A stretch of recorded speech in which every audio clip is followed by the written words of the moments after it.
This podcast is part of the Planet Broadcasting Network. Visit planetbroadcasting.com for more podcasts from our great mates.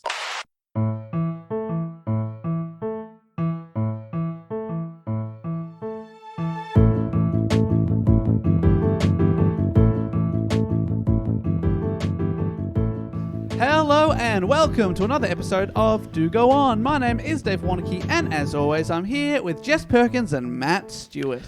Hello, Dave. Hello, Jess. Hello, Matt. Hello, Dave. Hello. We should figure out something more consistent to do, because Dave is the same at the start of every episode, and every time he says, I'm sitting here with Jess and Matt, I'm always like, what am I going to say? Okay.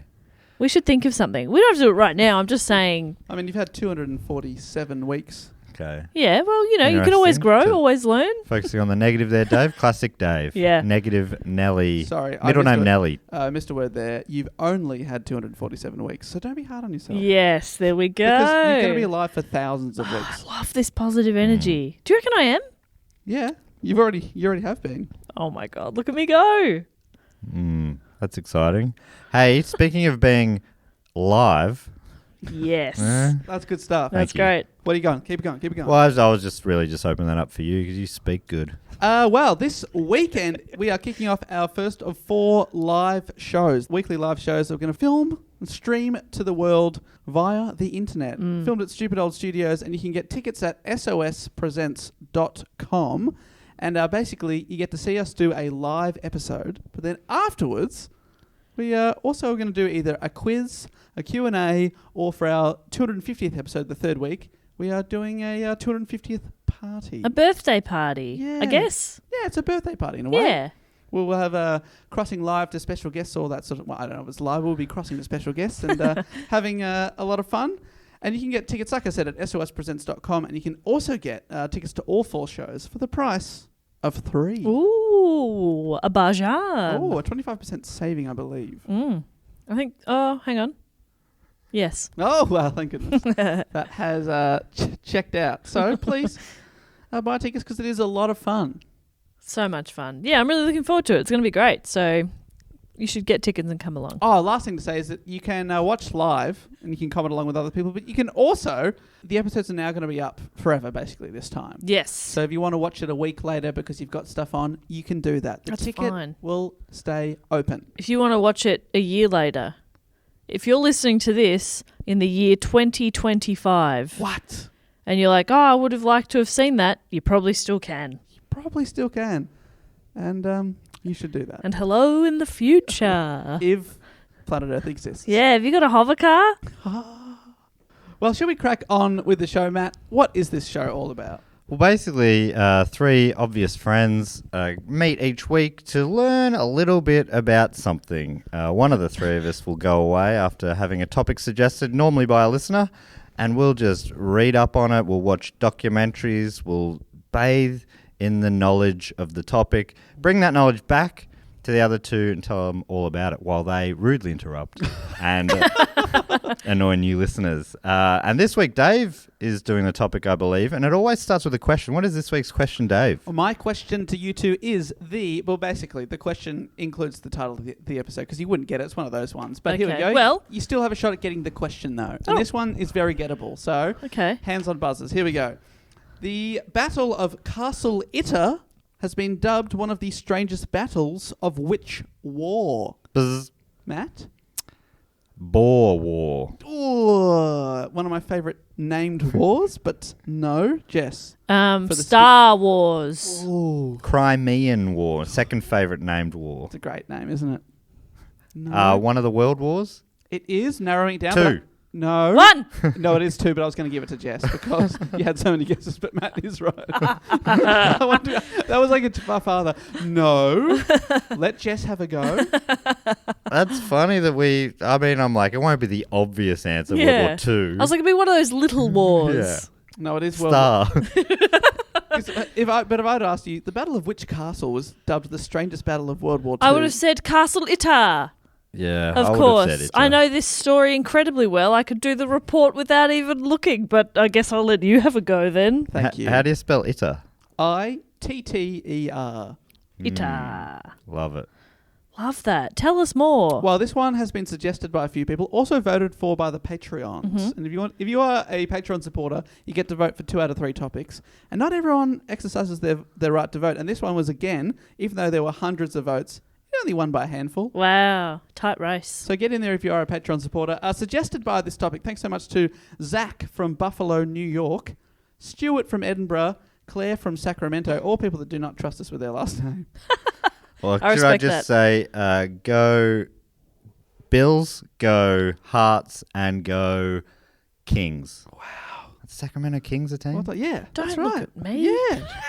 Well I done. don't know. How about this one? We've got 2 more people that did give us their full names, and what a name. Antonio Escutia Jr. Oh, my goodness. from Hanover Park, Illinois.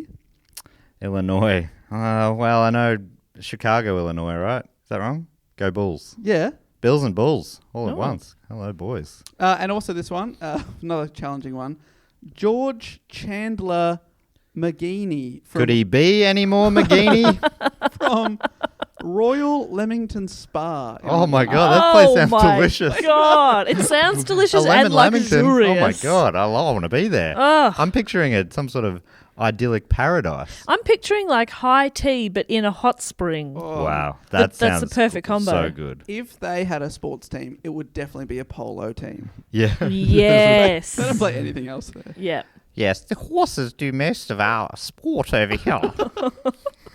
Lost control of that a little bit. So thanks for the suggestions, team. All right, here we go. Castle Itter, known in German by the much cooler name of Schloss Itter. Yes. Schloss. Slosh. Schloss Itter is a small castle located in the Austrian Alps atop a 666 metre or 2,100 foot hill. So you got to imagine rolling hills, the beautiful Austrian countryside. The sound of music. Basically, it's the sound of music all over again. With a big castle in it. A little castle. Little, I mean, you say little castle. comparatively little. Sure. Okay. A little castle. It's just a small castle. It's only got 18 bedrooms. No, it's a 2-bedroom, 1 bath. That's like my house. No. Is my house a castle? I live in a castle. Every man's Ah. house is a castle, or whatever that saying is. A man's house is his castle? Yeah. Not a Yeah. woman's. No, God, no. There's a palaces. My husband's house is a castle I'm allowed to stay in. So it's a beautiful location for the strangest battle of the Second World War. Castle Itter itself dates back as a fortress to at least the 13th century, small fortress. Small fortress. It was rebuilt in 1532, renovated in 1878 on what I can only imagine was an episode of Escape to the Country. Do you think fortress is a lady fort? Like princess. Princess. Duchess? Fortress. Anything with S on the end makes it a lady version. ESS, like Jess. Huh. You're a Lady J. I'm a Lady J. Your nickname, Lady J. No, you're a lady J. Oh. No, ESS. So Lady J. Take it. Fortress. Sorry, that's Nice all I try, could think when Dave. you said fortress. So I didn't hear the rest of that sentence. It was renovated in 1878, Yes. and Escape to the country, yes. And it actually did become an escape to the country because they always want B&B facilities, as we talk about here off mic. But that dream came true because it became a hotel in the early 20th century. Oh, wow. But then came the war. For the second time, Austria was annexed, aka occupied, by the Nazis in 1938, and in 1940, Castle Itter was rented out to the German government. It was originally used by the Germans for Adolf Hitler's anti-smoking campaign. What? Okay. Why did you need a castle for that? Well, they needed headquarters somewhere. Jeez. So they use a castle. Isn't that it feels like they really lost. The Nazis weren't great budgeters. No. You know? We'd have a scout Anti-smoking- hall or something. Yeah. You know? Anti-smoking, obviously, the budgets have ballooned out. It's one of the worst things about the whole Nazi thing was they just didn't use funds well. Oh, Yeah. The overheads were awful. Yeah. The brief info I could find about this was that they used the castle to print flyers and things for the anti-smoking campaign, which of course you need a castle for. Just Get on- the butler to do it. They just got a bunch of printers. Yeah, Went out down to Office Works. Said, how many printers you got? bought half the shop. We'll take that. Buddy, Steve Jobs started Apple out of a shed. Yeah. Hitler?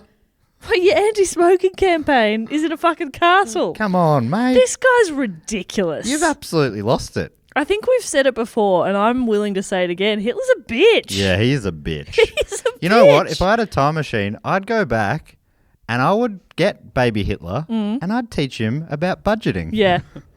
Me too. You teach him to smoke. That would have changed everything. Well, you're going to have to smoke this entire packet. I'm only one.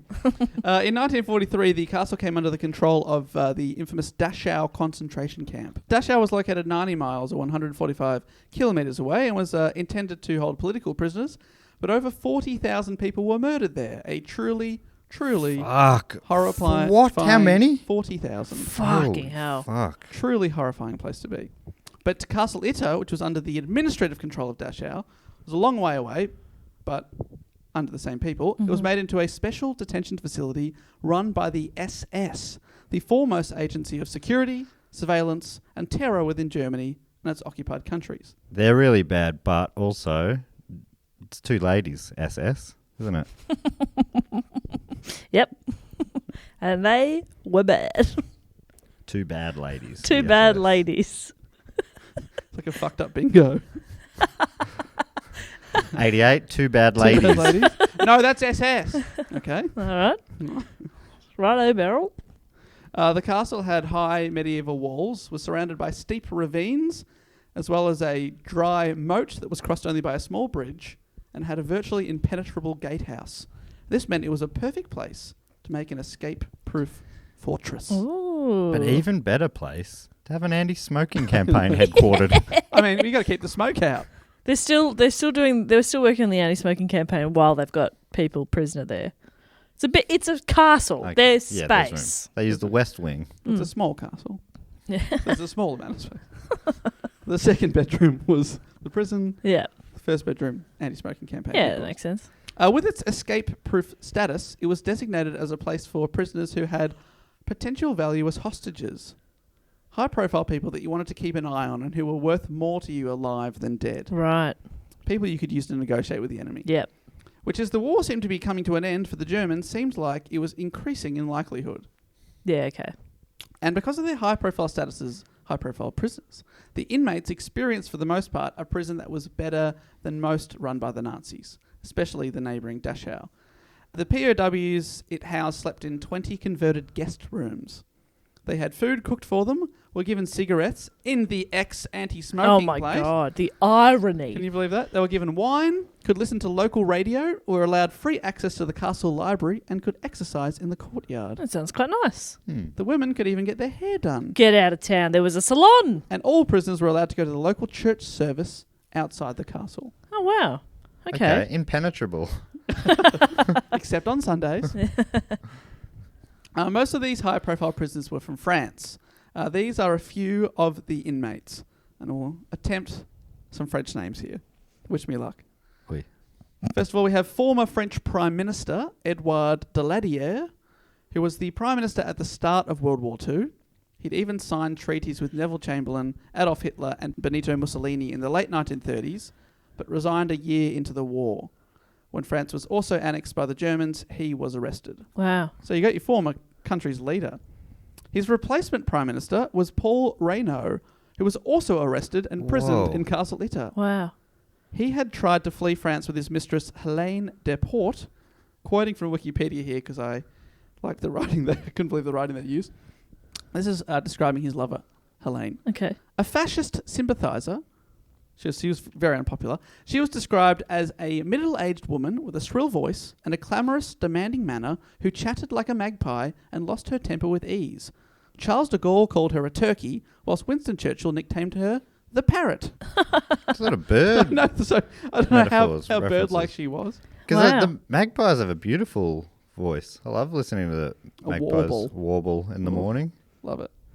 Do you think it sounds like, you know that time Homer was in the jury and he had the fake glasses to make it look like he wasn't sleeping, like his eyes were open? So Homer, this is a meme I've just created in my mind. Homer is France. Okay, Homer's France. Okay. Yes. The first set of glasses are the first prime minister, and the Nazis take them off him. So they take them off. So in the second pair of glasses, the second prime minister, and then the Nazis go, we'll take them as well. Huh? You Yeah. think that could go viral?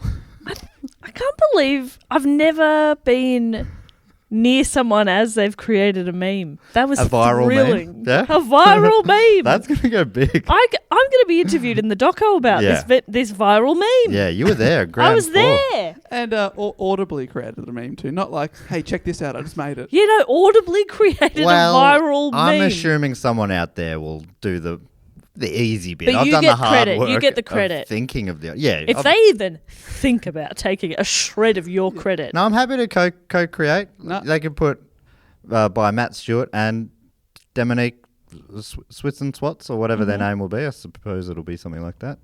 I would assume so, yeah. do Dominique have some- Swits and Swats. Do have some incredible names of people that listen to the show. Like Dominique Swits and Swats. So with German army approaching, former Prime Minister Reynaud, who eventually would get captured, and Helene, the parrot, tried to flee by car, but they crashed, which almost decapitated her. Oh my So she God. died instantly. Reynaud Oh, fuck. When you say almost decapitated, I'm like, phew, that was a close Yeah. call. Then you're like, so she's dead. Makes it a bit harder for me to do any sort of jokes about that. Yeah. I bet I mean like what part of almost decapitating? And then you go, well, you just Well, stick you it- just stick duck, it- you stick it duck ba- under something. Oh right, I was imagining like It didn't quite cut through the whole Yeah. way. Oh my God, that's grim. Yuck. That's awful. she's gone. Reynaud himself was hospitalised and arrested on discharge, and eventually found himself in Castle Itter. So now you Right. have two successive prime ministers locked in a small castle together. Wow. Also held at the castle was former supreme commanders of the French armed forces, Maxime Weygand and Maurice Gamelin. So they're both men that were in charge of the army. Like Yeah, the wow. two highest ranking military people France had at the time, both in there as well. There's trade union leader and future Nobel Peace Prize winner Leon Zhou was there. This is quite a group of people. Yeah. It's amazing, isn't Some it? big names. Marie Agnes de Gaulle, a resistance fighter and sister of Charles de Gaulle, who was at the time the leader of France in exile during World War II. Part of me just then was like, De Gaulle. That rings a bell. Yes, okay. He was the biggest dog in France. No wonder they were happy to capture his sister. for Oh, a he bit was of negotiating. he was a dog. Oh yeah. Yeah, right. So we got a parrot. Now there's a dog. A big, not a dog, a big dog. A big dog. Oh, sorry. That's why they named an airport or a train station after him. Yeah, Big Dog 'Cause he's Airport. So big, yeah. Big Dog International Airport. Yeah, I've flown in where there. the big dogs fly. So she's in there, and she was the only reason that her brother was still around at all during World War I, because Marie herself was responsible for the evacuation of her brother, then Lieutenant de Gaulle, who was badly injured in the war. She saved him by assaulting the opposing trenches. So she got right in there. Wow. She was a badass. Is de Gaulle is the de Gaulle airport or train station named after the family or after? No, I think it's called Charles Charles de de Gaulle, yeah. International Airport. Yeah, so he's a very, very famous Frenchman. Charles de Gaulle Big Dog Airport. Yeah. So now you've got two ex-prime ministers, two former French army heads, and also the leader of the actual... So the two former French army heads, they were decapitated. Yeah. Went right through. I hurt my eyes then when I rolled them back. I rolled them back so far that they hurt my eyes. I mean, that's instant karma if I've Yeah. ever heard of it. It did look painful. It did. So these are mostly military and political people so far, but also an inmate was Jean Barotra, who was a legendary French tennis player, Oh. part of the so-called Four Musketeers, four French players who dominated tennis in the 20s and 30s. A bit like the big four today, Federer, Nadal, Djokovic, Murray. They dominated the game for years and won 20 Grand Slam titles, 23 Grand Slam doubles between them. Jean was the oldest of the four and was known as the Bounding Basque. Oh. I'm loving all of this. I know, two nicknames already. He won 4 Grand Slam singles titles in the French, Australian and All England championships and achieved a high rank of number 2 in the world. He was a big tennis star. Wow. Couldn't hack it in America though. Won 3 of the 4. I think he made the final in America. So close to To doing a the Grand career Slam. Grand Slam. Gland Slam. That's what they called it back then. Yeah. Well, that's how they got the name. They used to win the vanquished glands. They would cut them out of them and wear them as a scarf. Yeah. I don't know what a gland looks like, how much work it would take to make a gland into a scarf, but it's a different If time. you get so- enough glands, Yeah. you can make anything. Yeah, all right. Always said that. That's the right attitude. So this is the tennis player. In 1942, at the age of 44, Barotra was arrested by the Gestapo, and he was first deported to a concentration camp. But then he was transported to Castle Itter, not because of his fame as a tennis player, but because he'd served briefly in the French government in the sports/recreation portfolio. Oh, okay. So he was, okay. So they're like, oh, he's a government guy, valuable enough to keep alive in the castle. There are a few of the main players in the castle, but there are others. Some of the wives, girlfriends, and secretaries of the POWs were imprisoned in the castle along with their partners and bosses, including our tennis-playing friend Jean's wife. She was also imprisoned with him. And because the POWs came from all sides of French politics, many were rivals who hated each other. Even when you're in prison, can you just drop it? They could not. Wow. Especially the two former prime ministers who were on opposite sides of politics. Okay. It was like locking up Obama and Trump together. Right. Two men, opposite sides of politics, and they very much dislike each other personally and politically. Okay. The prime ministers hated each other. They also hated another prisoner, General Weigand, because he'd been in charge of the French army when they surrendered to the Germans in 1940 and allowed Hitler to take over the country. So they hate each other, but then they also, together as a team, hate this general. Oh, they thought he should have stuck it out a bit longer. Yeah, I think he tried to enter a bit of a treaty type thing, and then I think once Germany had the power, they were like, "Well, I'm going to arrest you now." Right. Yeah. It's like he didn't realize the Nazis were all that bad, not to be trusted. But I guess to them, the Nazis were already known as being like the Nazis even then, right? Yeah, well, they'd already invaded and there's countries. That weird early time where it was like the world didn't know, and there's photos of, like didn't Churchill dealt with him, and the English the current Queen was doing Nazi salutes for fun and stuff because it didn't represent evil yet. Yeah, but what a wild. Definitely as a child, you're saying that, right? Yes. Yeah, isn't there a photo of her as a child?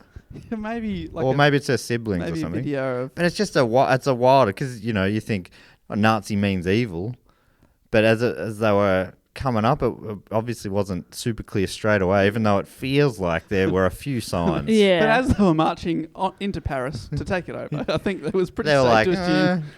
Let's see where they go with this. Let's see what they have to say. They might have some nice ideas. They might just want to pay their respects to the Mona Lisa, and they might keep going. Maybe they've brought cake. You haven't brought cake. All right. Well, maybe this wasn't a good idea. Oh, no. We thought they might have had some Black Forest cake. God, I love a bit of Black Forest. You You got a red velvet in there? That's my fave. Cheesecake for me. The prisoners formed groups based on their political views and stuck to them, often being more at odds with each other than with their German captors. They ate at separate tables, so it was all very mean girls in there. There's different cliques. That's what you have to understand. Apparently, yeah, there was three cliques, I believe. Three main cliques. There was the two political prime ministers and the people that were on either of their sides, and then there was a third group that weren't liked by either of them. The Goths, for example. Sort of sounds like our podcast. When we go to a cafeteria, each of our three cliques sit at a different table. I'm the goth. You look great in eye makeup. So there was also one Yugoslav political prisoner named Zunimir Kukovic. Thankfully for me, known among the prisoners as Andre. Great. Well, from here out, be referring to him as Andre. So I would have called him the Kook. Yeah, big time. Kukovic. Kukovic. Love that. Yeah, I'd call him the Kook. Yeah, the Kook. That's a great Captain nickname. Kook, maybe. Very good. Like Kirk, I suppose. Or Hook. Yes. Or Cook. There's a lot of captains in that world. Oh, The 4-letter ending with K world. Yeah. Did you say Kirk yet? Yeah. Yeah, that's where we began. Sorry. Oh, sorry.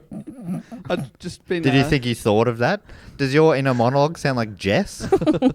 No, I was looking at an upcoming word that I'm like... Oh. I think I've worked out a way to not say it.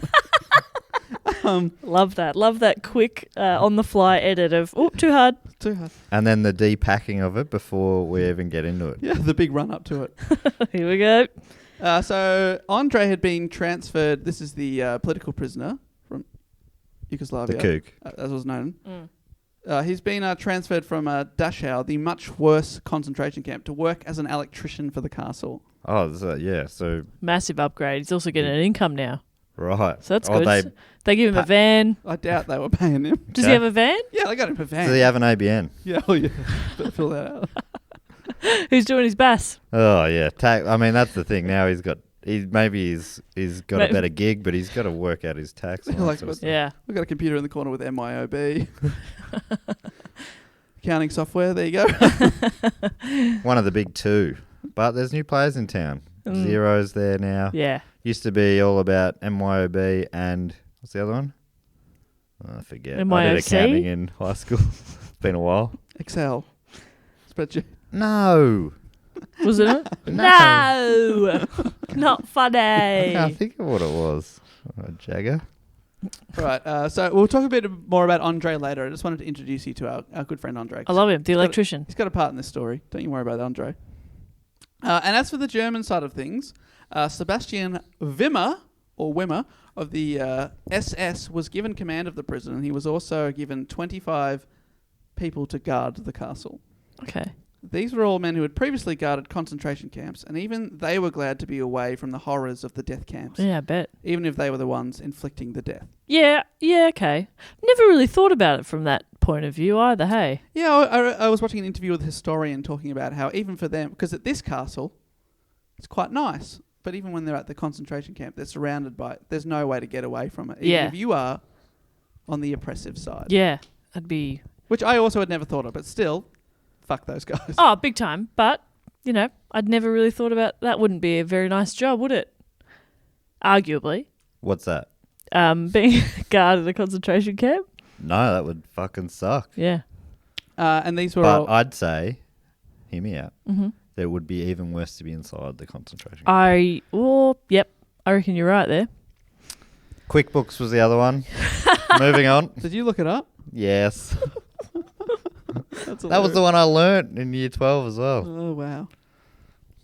Well, so I've just that's all the players in this story. Okay.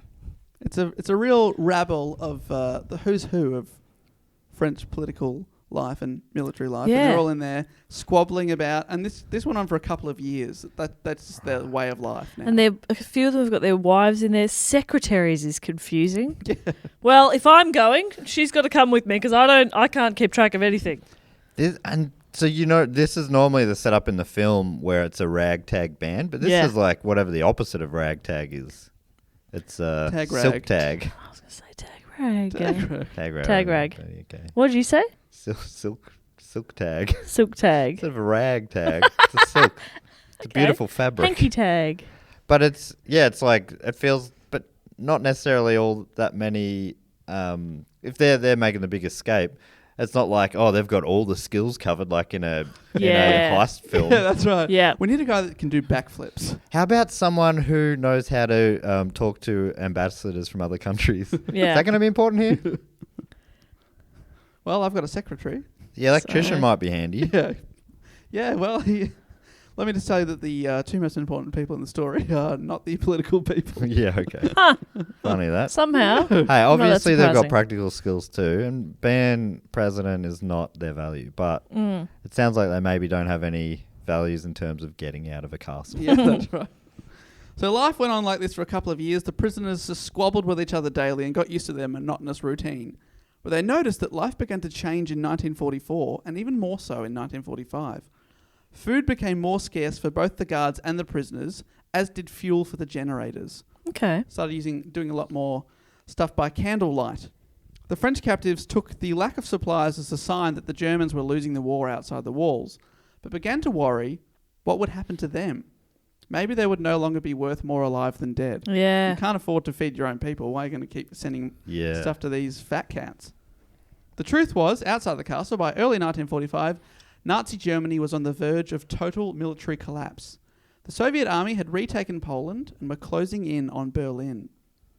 Hitler retreated to his bunker in Berlin in January 1945, and on April 30th, with the Soviets less than 500 metres away, and knowing all was lost, he shot and killed himself April 30th, 1945. During the weeks leading up to this time, Castle Itter had become a stopover for SS guards who were fleeing, often with stolen loot. Edward Witter, who was then in charge of the Dachau death camp, who was a horrific person, arrived one night, bragged about, oh, I've just executed a lot of people, and then killed himself too. And that's when everyone's looking around going, what the hell's happening out there? Right. Panicking.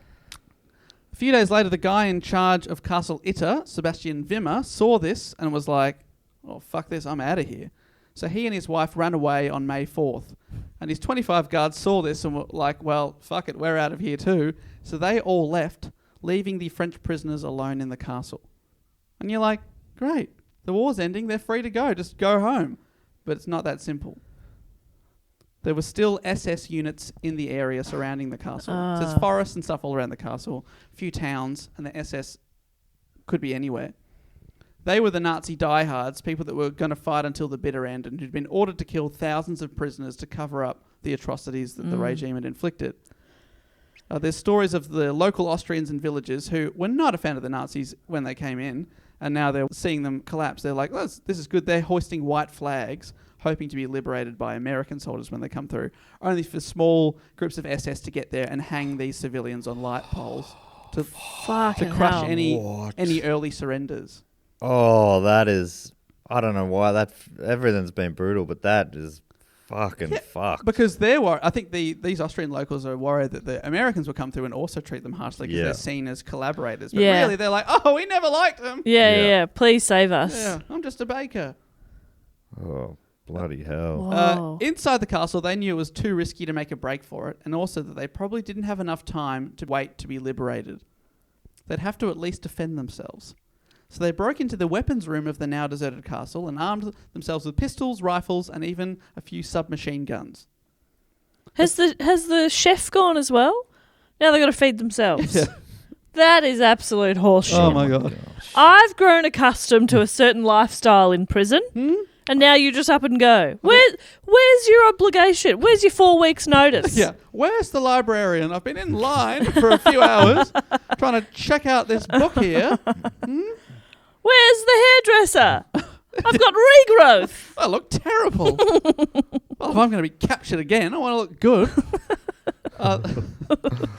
The 4 men that especially hated each other, our former prime ministers and 2 army commanders, had to put aside their differences and come up with a plan to survive. So finally, they've shut the fuck up, have to work together. This is when they turn to everyone's favourite electrician turned political prisoner, Andre. The kook. He volunteered to go and get help. So he took a letter in French and English that outlined the plight of the castle and managed to slip away on the pretense of running an errand. Because he was able to travel more easily as he was an electrician. Yeah, he had his van. Yeah. He had a van. 1-800 dial a Sparky. And everyone saw him and went, good. We needed an electrician. Yeah. Sparky's here. Very good. On your way, sir. So he had an excuse if he got stopped by the Germans. I'm just going for an errand. But having said that, if they found the letters on him, they would have shot him then and there. So he's also risking his life. Yeah. With that in mind, he stole the bicycle and rode into town. Okay, so he doesn't have a van. No. Well... No, he does. Just wanted to, pedal it out a bit. Incidental exercise as well, I get that. He was very lucky to come across Major Sepp Gangl. Stop it. Goodness. Sepp Gangl. Fantastic name. Sepp is good. Yeah. Gangl is incredible. Gangl. That sounds like some kind of like a little a gadget, a gangle. I was thinking it sounds like something you don't want to catch. No, it's got a positive ring to me. Yeah, I'm with Jess here. Gangle, like a gadget, a positive like thing. A dongle, Sounds like gangle. Yeah. Or maybe something you'd call your balls. Gangles. My dangly gangles. Yeah. Once something's gone wrong. It's hit me in the gangles. That's a bit of fun. My ghoulies. Yeah. My gangoolies. There we go. I knew we'd get there eventually. So our bike riding electrician comes across Major Sepp Gangl of the Wehrmacht, which was the unified forces of the German army, which on paper doesn't sound like someone you want to run into. But unlike the die-hard SS soldiers, lots of the Wehrmacht by the end of the war were conscripts, and they didn't necessarily want to keep fighting a war that they were certain that any day now they're about to lose. I also heard an historian say that these people were scared that they did not want... You don't want to be the last person killed in a battle, because it's like you were so close to... Yeah, okay, yep. Everyone. Imagine that. Bang, shot that guy. All right, we surrender. You'd be like, fuck off. Come on. Come on. Yeah. I was that close. You're saying that what as a ghost hovering above your body? Oh, come Great. on. Oh, fantastic. Or just like you've just been kneecapped or something. You're like, oh, for God's sake, come on. Sepp Gangl, he wasn't a conscript, however. He was a career member of the Wehrmacht, having been a soldier since 1935. But when the orders came through to shoot every male member of a household that waved a white flag, he and his men stayed in the town to protect the people from these reprisals and at the same time ignored an order to withdraw. He was Wow. like, we are not doing that. So he'd already defied his command with Andre, when Andre rode up to him and told him of the French former political prisoners trapped in the castle. Whether Sepp saw this as an opportunity to help some high-ranking French people and make himself and his unit look good, or if he just wanted to help people, it's unclear. But he Hey, did... bit of column A, bit of Yeah, column exactly. B. Nothing wrong with, doing the right thing and also there being a bit of a gain That's to right. it. And I already do like this guy because he had Sepp Gangl, yes. named Sepp Gangl and he'd protected these Austrian people from Yeah. a needless death. So he agreed to help. The only problem was he only had about 20 soldiers left who were loyal to him. And he didn't feel like this was enough to liberate and then protect an entire castle. So Gangl, a German guy wanting to help, grabbed a giant white flag and approached the closest battalion of American soldiers, who were the 23rd Tank Battalion of the US 12th Armored Division, led by Captain Jack Lee. Well, I thought it was going to be Sparrow. So honestly, Lee is a little disappointing. Oh, I don't want to let you down because this guy's cool. Jack Lee. Jack Yeah, Lee. it's a pretty underwhelming name. Oh, Jack Lee. That's solid. Jack Lee. Jack Lee. a proud New Yorker. I mean, I'm sure Jack's great. I'm sure I'll grow to love his name. Yeah. But Jack right now, Lee. I'm not Jack. impressed. Oh, Jack's solid. The So- jackknife. Okay. Now I'm listening. Jackhammer? Jackhammer, the hammer. Oh, yeah. The hammer of peace. Okay. He's not a hammer of peace, this guy. Tell me more about Jack Lee. Well, Sepp Gangl explained his plight to Jack Lee. And, minutes before this, they were bitter enemies. German and Yeah. American people. But being a pretty gung-ho guy, Jack heard the story and he agreed to help lead a rescue mission. But I mean, this is a guy approaching you from the enemy. Would you not sort of have the thought that maybe it's a setup? Oh. Apparently, he waved a white flag, spoke to a subordinate, like a low-ranking person, and the guy's like, we've got to tell the boss this story. Yeah. There's two former prime ministers over there. Goes up to Jack's like, all right, I'll hear this guy out. And then they brought him in. Yeah, And then okay. he was like, all right, I like you. I'm going to help you. Hmm. So he organised 4 M4 German Sherman tanks, and some soldiers to man them. And combined with Gangl's soldiers, they now had about 36 men Okay. Okay. And some tanks. and some tanks. In terms of it being a setup, you'd think as their war efforts falling apart, they probably don't have time to do pranks. Yeah. Yeah. It's probably a bit pointless. It's not enough You've to been win. punked. Yeah. Yeah. Go over there and put a banana peel down and watch Yeah. Jack Lee fall over. No, watch a tank fall over. Suck on that, tank. They can go through anything except bananas. Bananas, they'll slip and slide all It's over their the shop. kryptonite. It's crazy. The whole tank flips. Tank's on its lid now. It's crazy. No. Good luck getting out of there. Is there an emergency door underneath? Yeah, if it's well built. Because I know these bananas Shermans- are about. Are these Shermans well built? Oh, yeah. Okay. So there's probably a little safety door. That's good. So they're ready to lead a rescue mission. Dave, do you mind if I interrupt you right there? Well, I mean, we're about to do a sweet kick-ass rescue mission, but Yeah. if you must... This feels like the perfect There's going to be a time. rescue mission. Jess, what are you trying to make a cliffhanger scenario? Well, I wanted to talk to you guys about something. Okay. I- Let's hear her out, but listening. I'm not sure. Mike's up, Mike's down. How personal is this?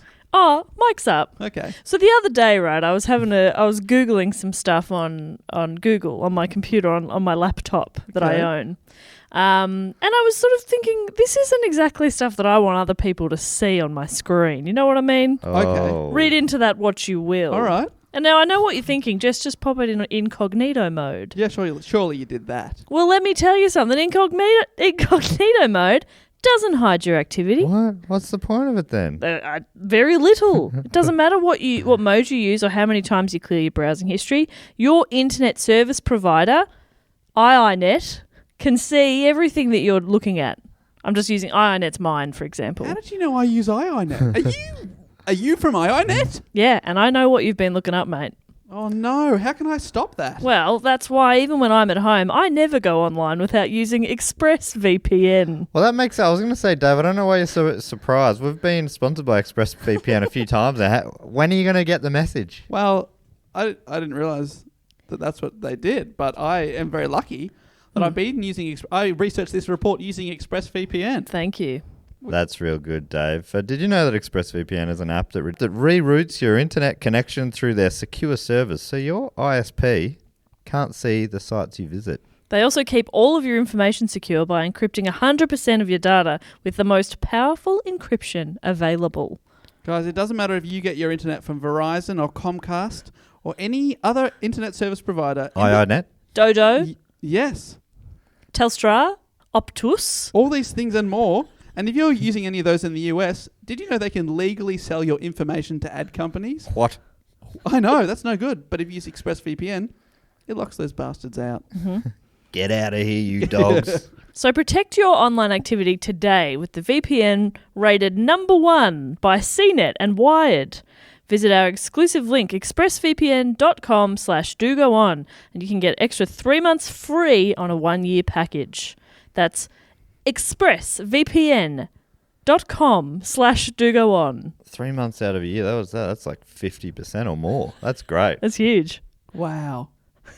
Thank you, ExpressVPN. Now back to my report that I'm reading on a laptop using ExpressVPN. Full circle. So the reinforcements are on the way to liberate this castle. And they had 4 tanks. They dropped off a couple along the way to help protect the entrance to an Austrian city. They're sharing the tanks around. And then they headed to the castle. They had to cross a bridge wired with explosives and encountered some SS men on the way who were setting up a roadblock who were like, what the fuck? When a tank came around the corner. Far out. And the men on top opened fire and these soldiers just ran into the forest. Right. So they decided there's just a few SS men. They sussed out and went, there's like 30 of them and a few tanks. We probably can't take them. Oh, no, they did take them, yeah.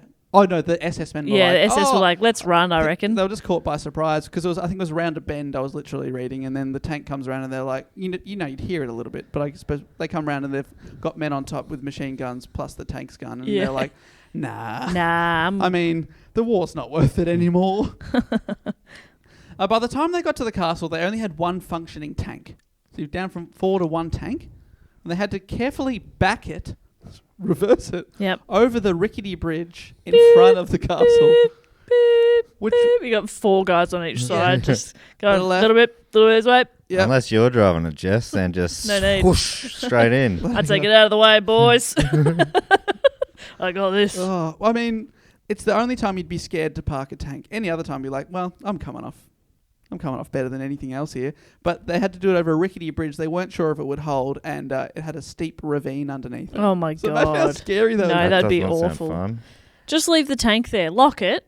Like, take the keys with you. Beep, beep. I don't know why the Roadrunner's there. Remember where you parked it, and then just wander in. Where I park in front of Castle Itter. Okay, yep. Got that.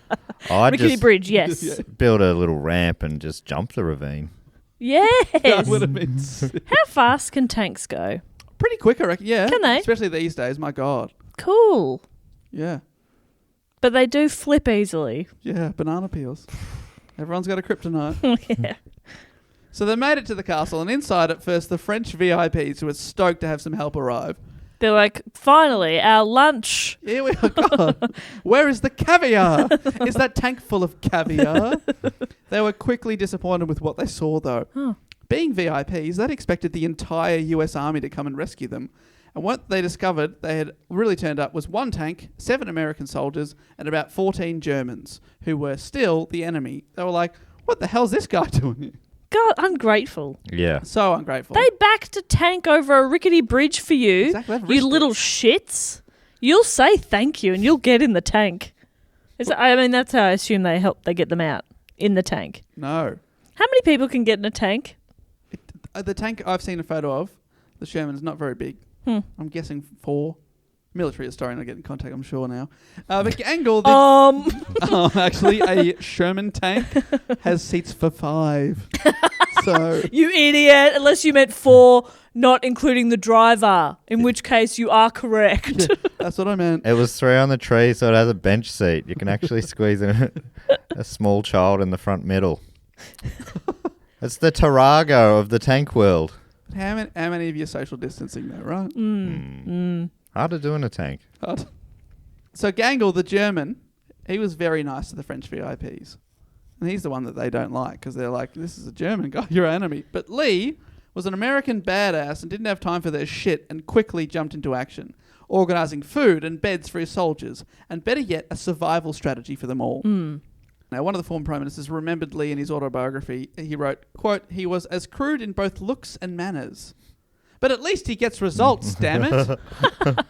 Has this been a movie? That's a character from an old movie. He gets results. He may be a little unorthodox, but he gets results. God damn it. Hand in your badge. Lee took the tank, nicknamed Besotted Jenny. Besotted. Okay. I don't want to get in that tank. I am besotted by Jenny. Jenny. This You know tank. Jenny is a female donkey? Ah. That's why they called it that. Because this tank is badass. Is that a pun? I loved that. I know. I threw my head back. You've got whiplash. Ow! Oh. That quip hurt. That quip I've got- gave me a whip. Quiplash? That's good fun. So Lee took the tank, nicknamed Besotted Jenny, and manned by members of the All-African American Company, Company D, the 17th Armoured Infantry Battalion, and they parked it in front of the gate of the castle. Good. Basically, you got to get through the tank to get into the castle. He didn't have enough transport, this is Lee, to move everyone out, so his plan was to stay inside the castle until reinforcements arrived. Which is kind of that's the whole purpose of a castle, isn't it? You're safe inside. He hoped that between the tank and the 3 feet thick stone walls of the castle, that they'd be able to hold out just long enough. Okay. They didn't have to wait long to find out, though. Just after 11 o'clock that evening, Waffen SS troops in the hills opened fire on the castle with rifles and machine guns. So the baddies are here. Yeah, right. Fucking give up, assholes. I know, you've got nothing. Hitler's topped himself. Yeah, it's done. It's It's over. over. It's over. What are you fighting for now? If it was world domination before, now is it just because you're an absolute I think it's probably okay to say here. cunt? It's good. He waits for permission, like a polite dog waiting for permission to eat food. It's a case-by-case basis. Sometimes we say, don't do it. I'll allow it. It's like it goes be what you. So sometimes you'll hear people say, "Oh, just following orders." It's like, well, what are you doing now? No, the guy giving the orders is dead. Do you reckon it's just that, like, they'll just go out fighting because if they're captured or if they sort of surrender now, they're going to be killed. Right? Well, that's what they fear, yeah. Yeah. Because they're quite bad. Oh yeah, I'd be picking your god, making your best case to him, Yep. and crossing your fingers that there's an afterlife at that point, probably. Far But out. I think God would probably see through it. Now you. Oh, that was now a you're very nice apologetic? prayer. Got to say, one of the best I've heard today. It would have to be one of the best he's ever heard. Yeah. And even then, he'd be like, "You're still a piece The of right shit." religions, that's all you have to. You just have to apologize and ask for forgiveness. But I think you gotta mean it, and it might be a bit too transparent if you're just like, "Oh, we're about to lose." Sorry. Take me back. Sorry. No take-backsies. Inside the castle, the Americans and Germans manned their guns and returned fire all night. By the following morning, around 150 to 200 SS troops had massed to besiege Castle Itter. So there's about, including the people inside, 30 to 40. And now there's 200 people outside trying to kill them. How did they know? This is the thing. I was like, okay, they're going to wait for reinforcements. What do? Text them? No. So how do reinforcements know to come? So how did all these SS people know to go to the castle? Do you know what I mean? Does that make sense? Right. Why did they even know something was going on there? Yeah. I guess they've parked a big tank out the front, maybe, and they maybe would notice on the way through. Yeah, they shot up a bunch of people on the way in. Oh, yeah, that might have done it. Oh, yes, that And they is ran true. into- Yep. And those people that they shot at ran into the forest. Probably to tell people. Yeah, okay. Yep, that does make a bit more sense. And then, yeah, I guess they just hope the word gets around to someone from their side to come get them. But, yeah. Or, I guess, eventually, the Americans or whoever would be sweeping through. Yeah, so Americans are sweeping through, and they're hoping inside that they can hold on long enough, but they don't know how long. And then they put the American out the front to say, "Hey, I'm New York in here. They're cool. They're with me." It's a good New York accent. Yeah, I'm New York in here. They're with me. They're with me. So the SS had set up 150 to 200 troops, setting up a deadly 88mm anti-tank gun and a 20mm anti-aircraft flak gun on a hill 700 metres away. So they also brought in serious firepower. Whoa. At dawn, things got very serious because that's when the shelling of the castle started. One of the rooms that was previously a room of one of the French people was completely destroyed. Thankfully, he was not in it at the time. And just as the tank, parked in front of the gates, was preparing to fire at the SS, it too was shelled, and it exploded just seconds after the men on board were able to escape. Whoa. So they lost their tank. Right. And that's when the SS began to charge on the castle, No. running towards the main gate and also trying to find a rear entrance, so some people went round. See the back door. Old Rear Admiral. Yeah. It's funny, a funny image of these idiots running at a castle and just bouncing off the front gate. Oh, okay, that didn't work. Huh. This castle is wily. Thought I could sneak up on it. The US and German soldiers inside fired back, inflicting many casualties from the higher ground. So that's one of their things. They've got the protection of the castle. Shot, hiding behind the ramparts. The two former PMs and two former French generals refused to stay in the basement as they'd ordered to be, and they came up to fight. They had all fought in World War I and weren't going to back down now. So at first, Jack Lee was like, "Well, you're the people we're here to protect, so you hide down there." And they're like, "Well, fuck that." Yeah, we'll fight. I'd be like, I'll stay down here. Yeah, no, that's all right. I'll be in the salon if you need me. Yeah. Reading old woman's days. Think I got time for a manicure? Mani-pedi? Mani-pedi? Can you self-serve? They have self-service here? Well, I'm going to do it myself. I'll take one of the old presidents with me. You can do it. Jacques Chirac. Was that who it was? Jacques Chirac is now a manicurist. Several of the Wehrmacht inside, who were the Germans that have changed sides, they were killed inside the castle Oh, man. By the SS people shooting at the castle and shelling them. Oh, so just unlucky. How did that happen? Basically unlucky. Right, that it just happened to knock off all the Germans.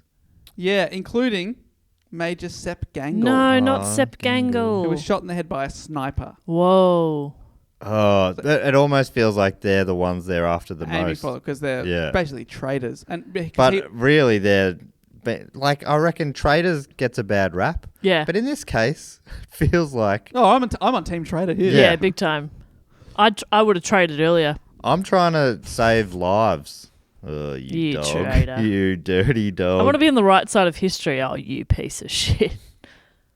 So Sepp Gangl's dead, I'm afraid. So he's the Wehrmacht guy that, remember, initially agreed to help the castle in the first place. Yeah. So without him and without Andre, they wouldn't be rescued at all. Speaking of Andre, Major John Kramers, who's an American man who'd also been approached by Andre early on, but had agreed to help, but he'd been sidelined with wrapping up some other fighting. He was now preparing reinforcements for the castle. He said, yep, I'll help out. And then he got distracted by something. But now he looks up ahead a few miles away and sees the castle is being shot at. And he's like, what's going on? We've got to get there.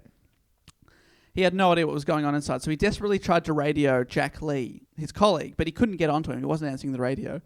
So he couldn't get onto him. That was until one of the Austrian locals took him to a local town hall, which had a telephone, and he simply rang the castle. No way. That's how he's... The phone starts ringing out of nowhere, like, oh, what's that? Hello, Castle Itter.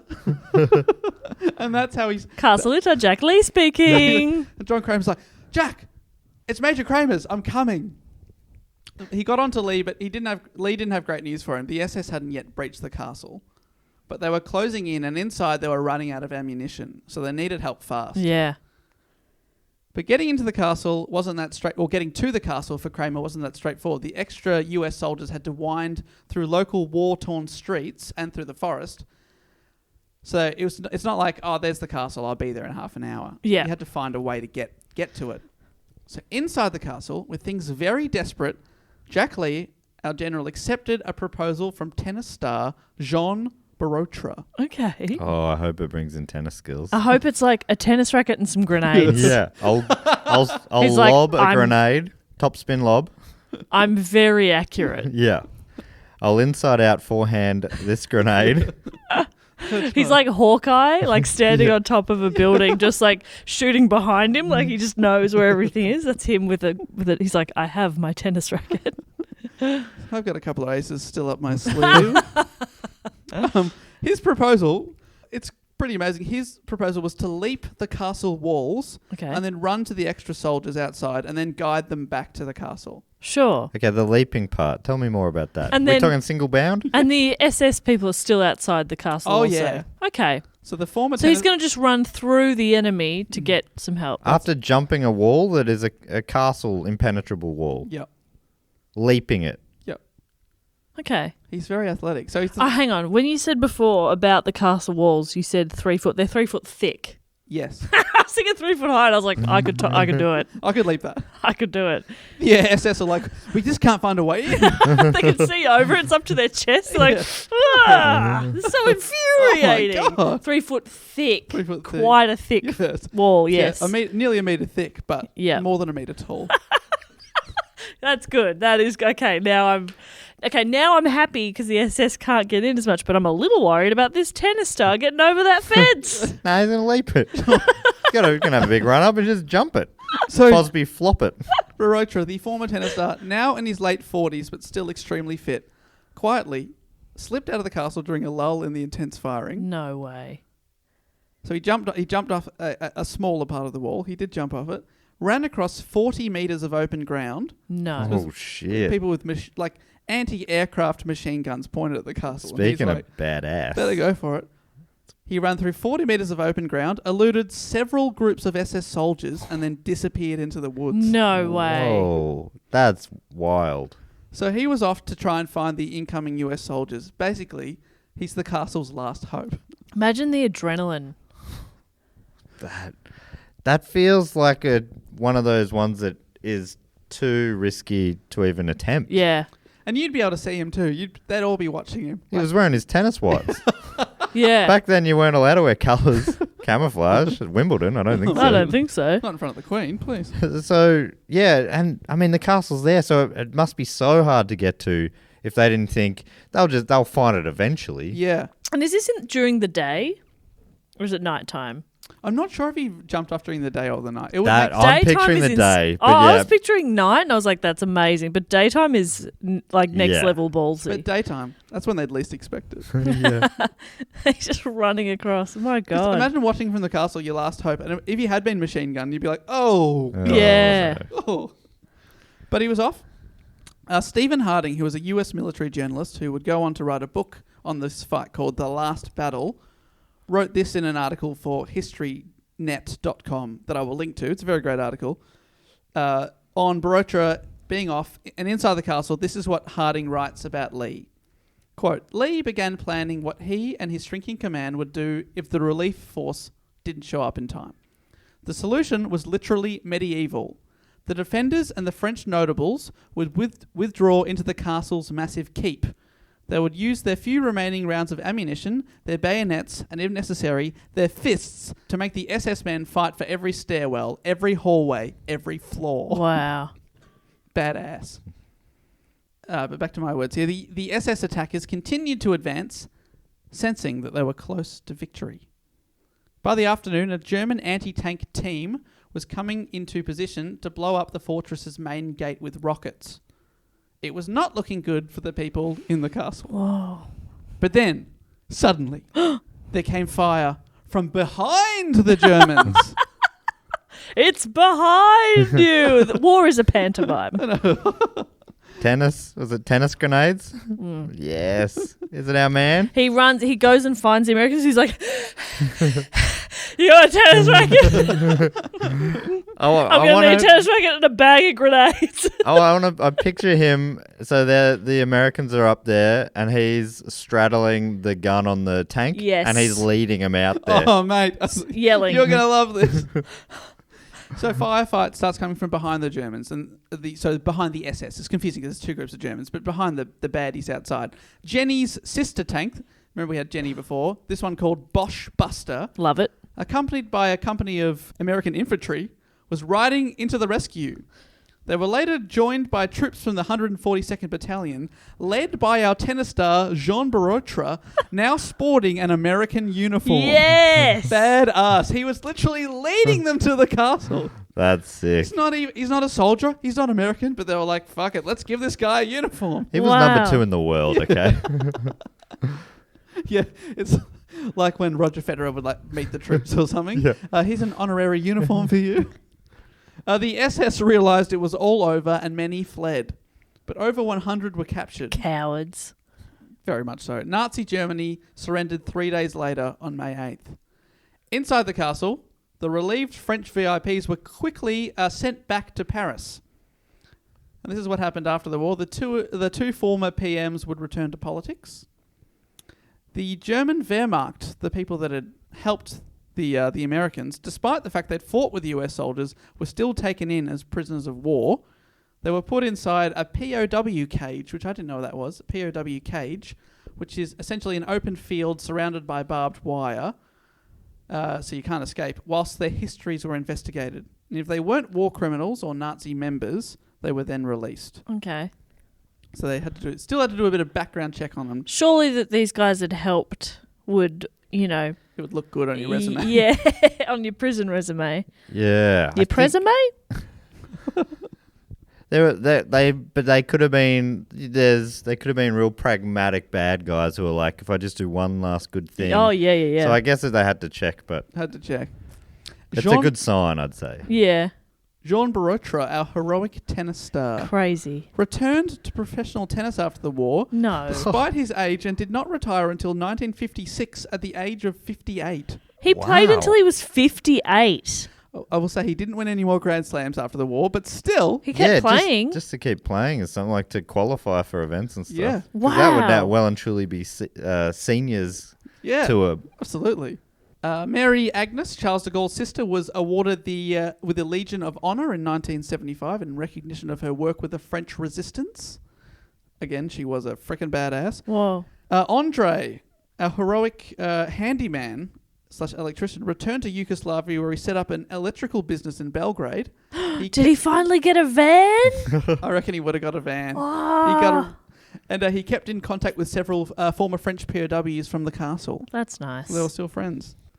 Sepp Gangel, who sadly was the one who was shot by the sniper after the Battle of Castle Itter, Major Gangel's body was buried at a cemetery nearby in Austria.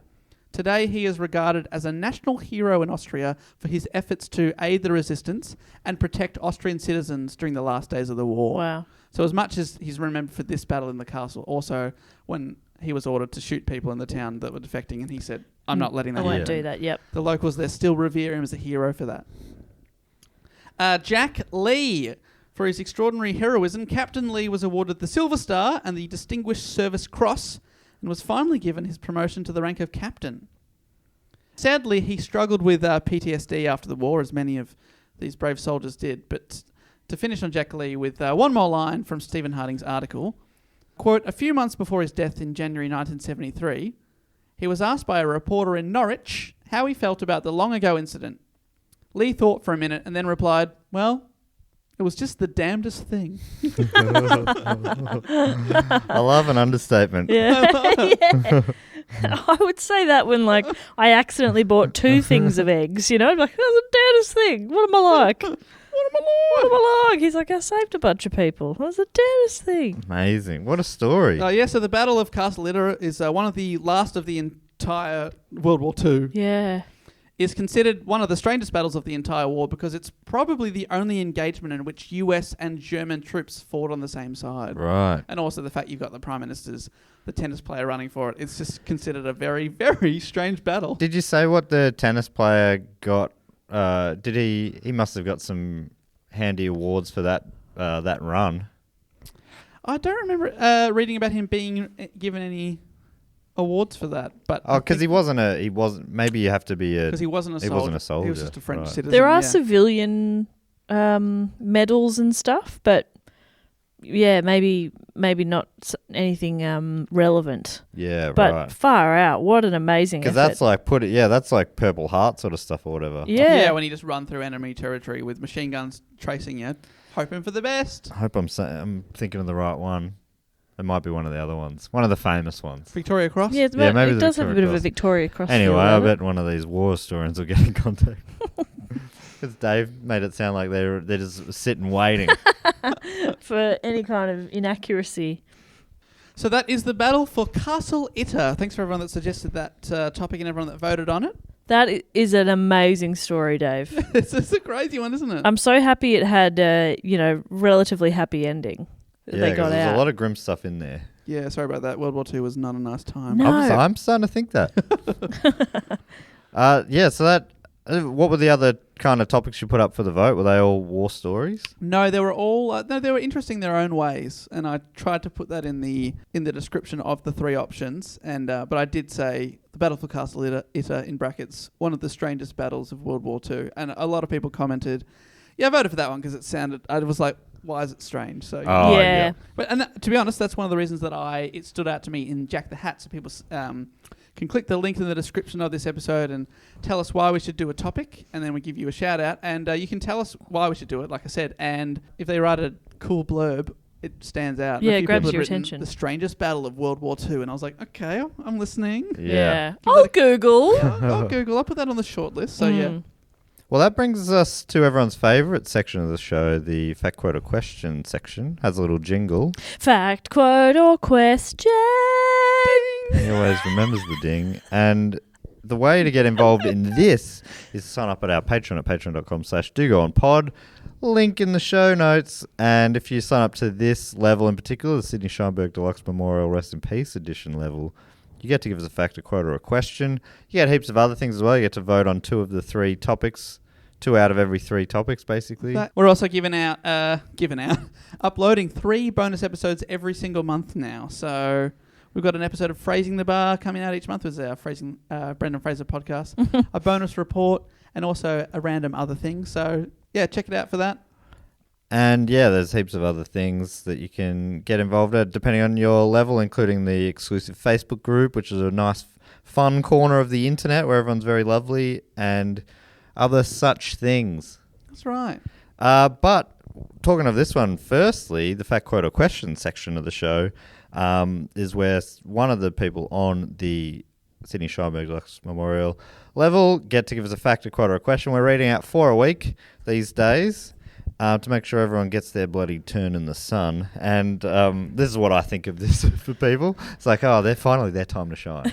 With a fact, a quote, or a question. And I assume that's how they see it as well. I'd hope so too. And you also get to give yourself a title. So firstly, I'd love to thank Tom Goodall, who has given himself the title of Chief Auditor of Fun Facts as defined by Jess. I'd love to see that spreadsheet. That's just... I wish people could see Jess's expression. I'm trying to understand it. I Chief think he's Auditor. saying that... I think he's... Does it mean that he's going... Well, Jess has called these fun facts. I'll keep them all in order. Or is he going... I'll put a second filtration system on top. No, I took it as he's just noting which facts are fun. Okay. thinking Right, which yeah, ones yeah, that yeah. fail. Yeah. So I'm just checking he's not overstepping. Yeah, well, that's... I think it's more of an administrative role. Love that. Great work, Tom. You're Thanks, Tom. doing brilliant work out But there. know your place. Hey? And your place is to ask a question. And that question is, you have to bring your co-hosts out for a fun day of things you love doing. What is the plan? What's your plan? I'm going to take you to Chadstone, the fashion capital. Oh. I'm going into every shop. Wow, And I'm trying on everything. all and 9,000 stores. you're sitting there. Oh, you're seeing it as a chance to punish. I was just thinking because we had a question, was it last week, about like planning a day for each other, or, like a nice day in isolation or something. And so I feel like I've exhausted the nice ideas. So now it's like... Well, I think this is more... Last time it was fun things you could do that you knew were the other people's interests. This one's fun things that are your interests that the others might enjoy. Yeah, right. Yeah, so... But I'm up for a shopping spree. I'll buy you both a little treat. Oh, I'm down. You can have a Kinder Surprise if you want. Yeah, I'll come. I don't know. That is a good question. I'm sorry about this, Matt, but I'm taking you for a beautiful walk with my dog, and then we're going to the dog park. Okay. I don't hate dogs. I just don't fully get why. Like earlier today, there's a dog at the studio, and you got down on your hands and knees to meet talk it. dog at it. It was, to me, a bit odd, but it seems like everyone else, that is normal behaviour. That is, Jess, back me. That's normal. I was also on the ground. But So, I I've mean- already met that dog. It is me who is wrong. I know that. It is I. Because I'm in the so we're- minority, we're but going for a walk and then to the dog park. And That's then- like, we're done by 10. What next? Then we're going out. We're finding a good pie. Okay. oh, I'm in. We're going to take a pie-stagram together. Well, this dog walk's been worth it. We're going to eat the pie, and then we're going to go to Luna Park. Oh, cool. Oh, yeah. In St Kilda. And then The old home of the St Kilda Saints. Hmm. Won the premiership in 1966. and then we're going to go on the Scenic Railway, the roller coaster around the Yep. edge of the park, and then we're going to go get an ice cream. Oh, this sounds great. I'm in on that day. Lovely day. Yeah. It's not dogs I don't like. I think it's the way humans react around dogs and to each other. I've house sat and minded a dog before, mound a dog, and when I was I don't think you mounted Never though. mound a dog. I was walking, it's just like other weirdo dog people talk to you, and I'm like, oh, you're a bit much. I'm just here to walk the dog. That's why we're going to the dog park. You're going to hate it. They ask you about your dog. How old is it? Oh, great. What breed? Is he going to get any bigger? Okay. All these questions. You get a lot of. What were the dog's first 4 albums? Yeah, they're real testing you out. Oh, puppy love. Oh, I don't know. I think what I'm going to do with you two is, it's one or two things, and it probably depends on weather and the time of year. But I've just played a couple of games of golf with my dad over the last few weeks, and it's been lovely. So would you be up for come and play golf with me? I legit was going to ask you before, can I come play golf? Yeah, I'm keen. Can I just drive the buggy? Yeah, of course. Doesn't It's matter. a nice walk as well. No. Does it matter that I'm Oh, terrible? yeah, sorry. That contradicted. Golf what- spoils a good walk. That's what I say. But I'm worried I'd be so bad. But that's just how it is. I don't play on you play on public courses where there's a real range of abilities. Thank you. Is it like the slow lane? The swimming pool? I think it is. It's been busy. The 2 times I've played, well, I normally play once a year, so I've doubled that this month. But you're waiting on every hole. It's so packed. It's not the most fun thing about. Oh, that means other people busy. are watching you swing? No, they're probably not because they're worried about their own hacky games, you know. Anyway, so we do that. We play golf. Yep. Beautiful day, and then if not, we go see the Saints play, and then after that, Oh, yeah. one of my favourite things about golf is what they call the 19th hole, and the 19th hole is the pub after golf. Oh, thank God. I was worried about that. What it was So we gonna go to a beer garden and have a few celebratory drinks about our great round of golf. Love that. If you asked me this any other week, I would not have said golf, but I'm in this brief period where Yeah. I'm right into golf. I've rethought mine.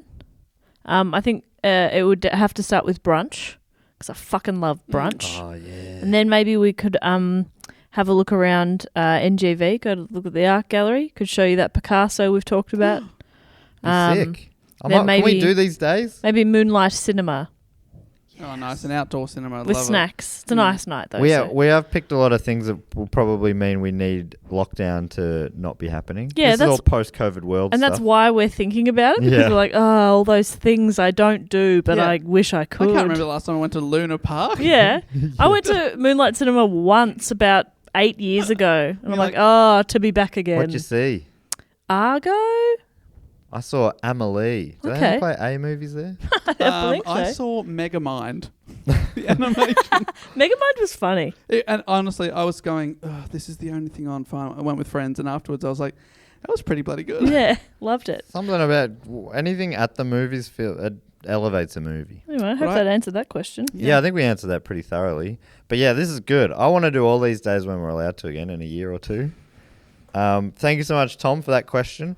The next one comes from Jennifer Welliver, who is the Senior Vice President of Pushing the Button to See What Happens. Oh, an important role. And she offers us this fact. Oh, I love it early. One of my favourite words. a smattering of my favourite collective nouns. Yes, I love collective nouns. A prickle of hedgehogs. Oh. A lounge of lizards. Oh. A business of ferrets. Oh. So those ferrets over there, that's the business. And a loveliness of ladybugs. No, it's not loveliness, is it? That's too cute. I love ladybugs. I love them. They're nice. They're so cute. They got little polka dots on them. That's I love really polka great. dots. Yeah, do you call them? What do you call them? Ladybugs or ladybirds? Yeah, they have different names. I don't know now. I don't know which one I call them. Me either. Ladybugs, ladybird. I think ladybug mostly. Yeah. I think one of my favourites is a pretty big one. Murder of crows. Yeah, That's it is fun. good. Oh, that's good. Dave, you'd know a few, wouldn't you? You got any come to mind? No, I can't think of any. To be Yeah, honest. it's always hard. Put you on the spot. That's why. A pack of wolves. Oh, pack of wolves, fantastic. Yeah, that's great. There's There's A pack of dogs. like a parliament of something that's pretty Parliament Funk. of owls. Parliament Yeah. of Funk. Come on, guys. Sorry, I was busy getting it right. Hey, what do you call? What's the collective noun for a group of white guys? A podcast. That's a tweet that everyone did for a little while.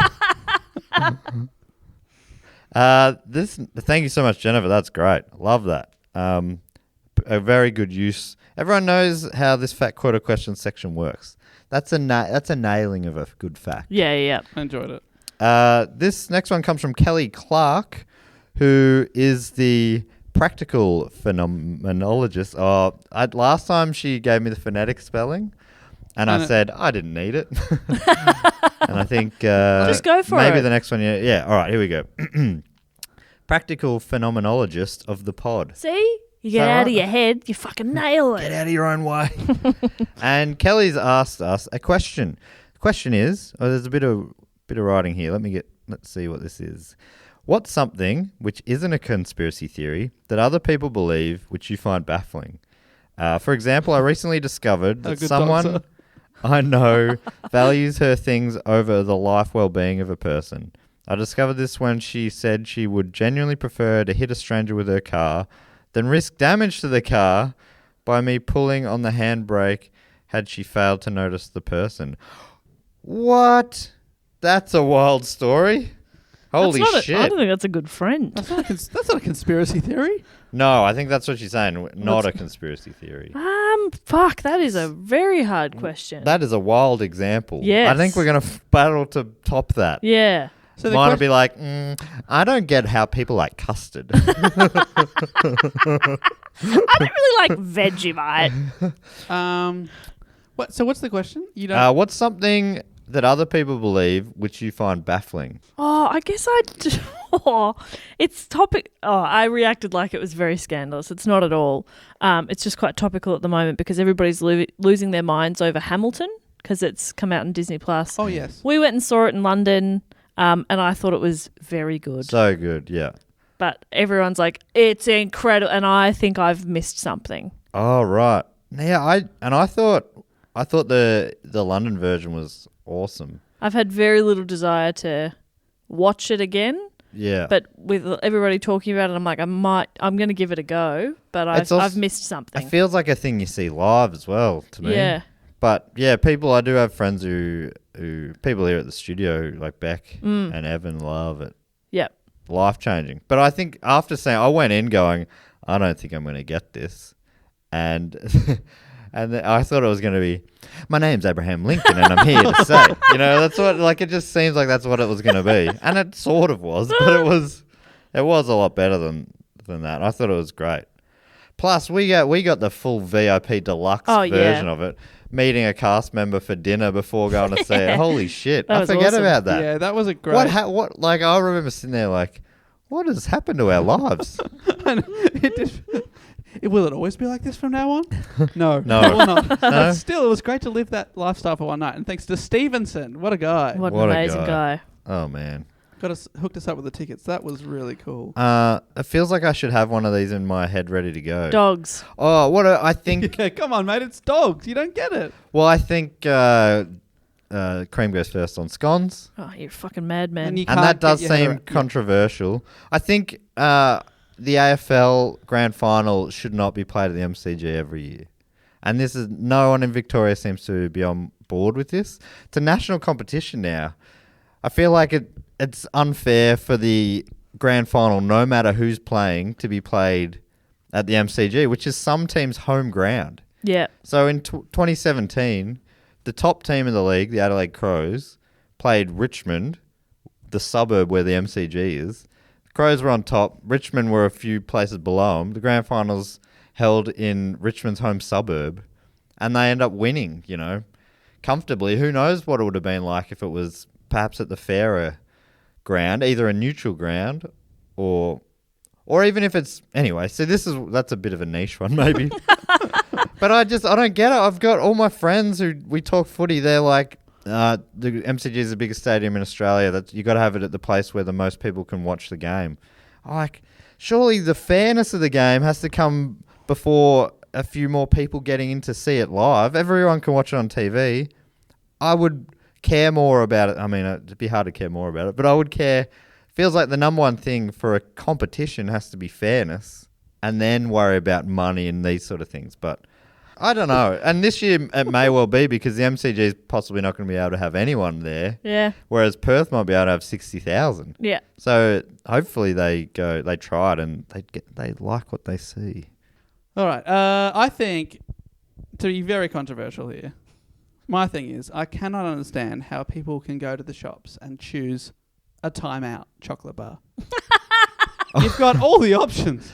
Wait, we've talked about this before. It doesn't make sense. Your favourite chocolate bar is the twirl. Twirl. And the timeout is a twirl with a layer of flake. Oh, no, it's got biscuit in there. Oh. I don't hate it, but I just don't understand the decision. You're standing in the chocolate aisle. There's 50 options. So there. many options. Why are you going for a timeout? Yeah. Anyway. It's on special? So is this Even then, there's no bargain good enough that I'm choosing a timeout. That's interesting. I have not had one since I was a kid. Yeah, that's right. Probably when they were released. There was a lot of buzz around them. I thought their whole slogan was something like a twirl with a layer of flake or something. I think that the slogan's something like, yeah, we're a bit shit, but ... Twirls are flakes and then covered in chocolate. Yeah, flake is what a twirl... Yep. Oh, that's what I'm thinking of. Yeah, okay. But I love a flake. But they're just so messy. But twirl, you really wraps up the whole bar. Oh, love a twirl. Do you want to hit just quickly a little bit of info on the twirl? The timeout. It was a chocolate bar manufactured by Cadbury Ireland. It was introduced in the United Kingdom and Ireland in 1992, followed by Australia and New Zealand in 1995. Oh. Mainly sold in pairs, it consists of a ripple of milk chocolate, the twirl, between two wafers, smothered in dairy milk chocolate. The bar was originally sold under the slogan, "The wafer break with a layer of flake." That's what I was trying to get to. Oh, okay, I don't remember that, but yeah. You went around in 95 thinking that would have been prime time, chocolate bar time for you. Wasn't thinking about advertising in 95. The bar is still available in Australia, manufactured by Cadbury. That makes it sound like it's not available anywhere else. That's probably... Anyway, a bit of a mini report there at the end. We were going to eventually do a full timeout report, but no need anymore. So thank you for that question, Kelly. Next one comes from Claire Norris. And Claire asks, this is the final one we'll do today, ask a question, but she's given herself the title of science consultant for the pod. Wow, I love that. That's call. Big. Yeah. I like how people often say vice president or junior vice president. I like just going, I'm the one. And the general science too, which I do appreciate. Yeah, very much. So Claire asked us a question. I wonder how sciencey this is going to be. If you had to pick a fictional universe, okay, i.e. Marvel, Harry Potter, etc., to live in, which one would you pick and why? Poirot. Okay. There's a lot of death in that one. So much death. You are taking your life in your own hands. Yeah, that's true. Unless you're being Hastings, 'cause that man will never die. There's a lot of death in all of them. A lot of death in Harry Potter, so much in Marvel. But if you're a muggle, you're just sheltered from it. But I guess why even bother... Is a muggle the ones who don't know about... why bother being a muggle? Yeah. That's what we are now. Okay. It wouldn't be any different. Well, maybe we're in the Harry Potter universe. Yes. I'd maybe go Marvel, but I had some powers. But then isn't there always bad guys trying to fuck up the world? Yeah, it's like there'd be so many people die every year. Every year they decide to make a movie. Aliens seem to come there and things get blown up. Yeah, it's like, stop making the movies. The aliens will stop coming. Where would Hello. I'm trying to think of things I've been watching. X-Files, bit of fun. Yeah, but then there's Goes all the way to the top, government though. conspiracy. Yeah. I hate things that go all the way to the top. Like to believe in the government. Harder to do these days. So Let me tell you. There's clowns up there on Capitol Hill. You know, hey? Making some mistakes. But, that's democracy. You can just answer the question if you want. Okay, what was it? Best Is it clear that I'm padding? A fictional universe you'd like to be in. Oh, can you name some? I got trapped, I think like Jess, in the 2 examples. Yeah. Well, it could be, okay. What's someone real nice? Oh, maybe, okay, I want to, The Care Good Bears. Place. The Good Place. That's cool. Yeah, because I like that. I like the idea of an afterlife. Yeah. And it being like perfectly suited to you. Yeah. Whatever you like doing. I guess with no spoilers, but yeah, I just want a perfect afterlife place with Ted Danson hanging out. Oh my That's all I God. want. He's so funny in that show. Yeah. I watched Upload, which is a vaguely similar idea. And that's, yeah, if they got once that technology catches up. Yeah. And it's not like it's all the whole show is sort of a satire about the world and how money buys you the better afterlife or whatever. I've summed up that pretty well. Claire, how good were those answers? What have we got? Poirot, Marvel, and The Good Place. Fantastic. Hopefully we can create a shared universe so we can visit each other. Nah. I'm busy. I just want to see Poirot as a superhero. So that's all the facts, the quotes, and the questions for this week. Thank you so much to Tom, Jennifer, Kelly, and Claire for getting those in to us. Like I say, if you want to be involved, go to Patreon/DoGoOnPod. The other thing we like to do at this part of the show is thank a few of our other patrons who've signed up any level at the sign-up level or above. It's all self-explanatory once you go to the website there. And, we normally thank a couple of patrons each. Jess gives us a little game. Yeah, I'm struggling a little bit because it was a pretty bleak, unless we name their castle, or what kind of dwelling they live in. Okay. Does that make sense? Yeah, Can you that's think of not anything bad. else? I think that's pretty good. What kind of dwelling? Yeah. Yeah, I'm into it. Let's do that. Let's do dwelling. Dave's filling me with confidence with his answers. Yeah, sure. I'm going to let you lead it, and then I'll understand what you mean. Okay, great. Well, like a castle, but other types of places you can live. Okay, Oh, great. yeah. Okay, so I'll kick things off then. So I want to thank from St. Joseph in Illinois. I'm assuming IL. Yeah, the only I state, Is it? Illinois. Cool. No, that's not right. There's 3. Iowa. Iowa, Indiana. I was thinking the IL. Louisiana's the only L state. There's Okay. Idaho, Indiana, Illinois, and Iowa. But There's apart 4. from that, there's only... There's only the 4. Sorry, everybody. Well, I would love to thank Nate Price. Candy Castle. Oh, great one. Or can I broaden it out to Food Castle? I want to have a few pie things. Food Castle. Hear me out. Food Court. Oh, Food Court. Lives in a food court. Dave could be the jester in your food court. That'd be pretty cool. That'd be awesome. Yeah. Wow, congratulations, Nate. Pie pool. Oh, Nate Pi- Price. Yeah, you could have a pie bath where you just bathe in an apple pie. Yeah, better than bathing in like a meat pie. Yeah, custard pie. It burns. Oh, yeah, very hot. No, don't do that. Yeah, actually, I don't know. Yeah, mate, but it's all, somehow it's magic and it's all great. Yeah, Yeah. it's all okay. And you can eat everything. So thank Enjoy that, Nate. thank you so much, Nate. I'd also love to thank from Greensborough here in Victoria. Which is my suburb of birth on my passport. Get out of town. There you go. Mine is Mount Waverley. I would love to thank Mine is Canton.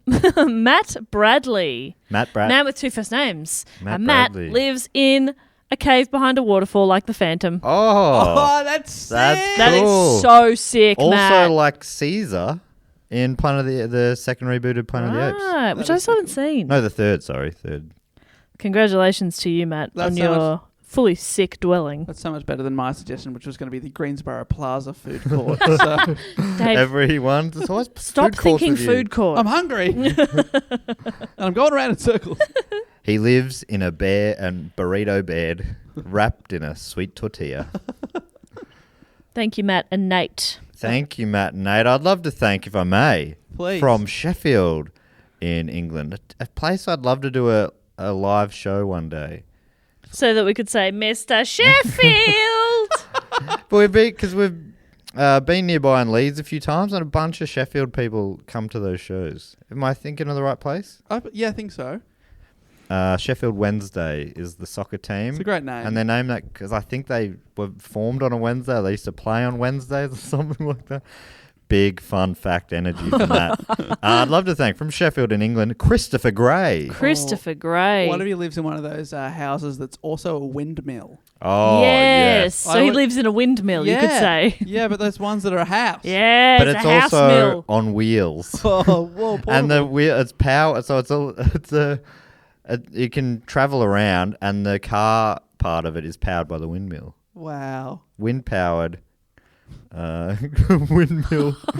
I think I went that because it sounded grey, so I was thinking grey nomad in a caravan. But that's pretty cool. That's a windmill great. car. Oh my house. God, Christopher, you're welcome. You are living a great life, and it's also a mini golf hole.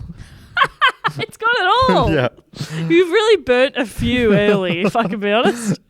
We've limited our future choice. Obviously, mini golf hole was going to be one of mine. Damn it. And secondly, thank you so much to Christopher Gray. I'd also love from Mesa in, I think, Arizona, Joel Montez Jr. Oh, we love it, Junior. Joel. Joel Jr. What about Joel lives in a giant's beard? Okay. Oh, a giant speared or a giant's A beard? giant's beard. Okay, yep. Okay, we'll save Giant's beard for someone else, I guess. Yeah, don't burn it. Look how big that speared is. It's giant, you could The say. beard is like the giant is so big and his beard is so bushy he doesn't even know that guy's in there. Wow. I mean, is that a pleasant place to live? Yeah, it's full of crumbs. Oh, yummy! You eat giant chin crumbs. But like crumbs from a giant would be like a full sausage roll for us. Oh, wow. Imagine the crumbs fall off a sausage roll, but in the form of small sausage rolls. Right? That would be perfect. That'd be so nice. The universe I want to live in. Yeah. Where crumbs are just tiny versions of the food you're eating. Everything else is the same. But what about something like apple crumble where it's literally crumbs already and then it's just making smaller apple crumbles? I like it. That's fun. That's love great. that. Keeps going All forever in now. perfect ratio. Yeah. So every drop of apple crumble has a little bit of cream on top, a Yes. little bit of crumb, a little bit of apple. Oh my God. Can I just have a couple of goes just in case I didn't get the pronunciation right? Joel Monte Jr., Joel Montez Jr., Joel Mont Jr. Joel. Oh, no. We start again. Really? It could be Joel. No. Like the Philadelphia player. Oh. Joel Embiid. Oh. Genuinely his name. Joel. Well, we've covered all bases The now. first Joel. Hopefully. All right, I would like to bring us home now by thanking someone from York in England, another place that when we're in Leeds, they come from York. Yes. And then we're told York is very posh. Viking Oh. country. That's right, and they've got the Viking exhibit / museum. We've within got to there. go there one time. We never seem to have enough time leaving Leeds to stop by York, but I would love to. Yes, we've got to go there and visit Peter Atkin. Peter Atkin lives in a life-size dollhouse, Oh. which you might think is a house, but no, half of it has no roof. Oh, it's got That the sounds like a nightmare. It's got the cross section. And it's all plastic. It'd be so, like the bed is plastic. Nah. Everything's uncomfortable. Nah, it's fine. Oh, God. It's quite cozy. Oh, great. It's all right. And he gets to marry Barbie. or Polly Pocket. The dream. Peter, living the dream in York there. Thank you so much. I would also like to thank from Great Britain now, from Stockport, Ellie Durkin. Ellie Oh my Durkin. God. I love that name. That's an incredible name. Ellie Durkin. Durkins look like Perkins. I think that's probably why And I'm... gherkin, which I don't know. I never eat gherkins, but I'm hungry for one right now. I think I'm just I hungry. think we're hungry, yeah. I'll take anything. Let me eat it. Ellie Durkin. Where's Ellie live? Fantastic name. What about a giant shoe? Okay. A lot of giant things. Yeah. Giant shoe.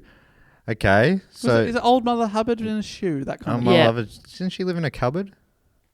Someone lived in a shoe. Yeah, someone lived There in was a an shoe. old lady who lived in a shoe. shoe. It was just an old lady. I just assumed her name was Mother Hubbard. Right. What? No, Mother Durkin. Mother Ellie Durkin.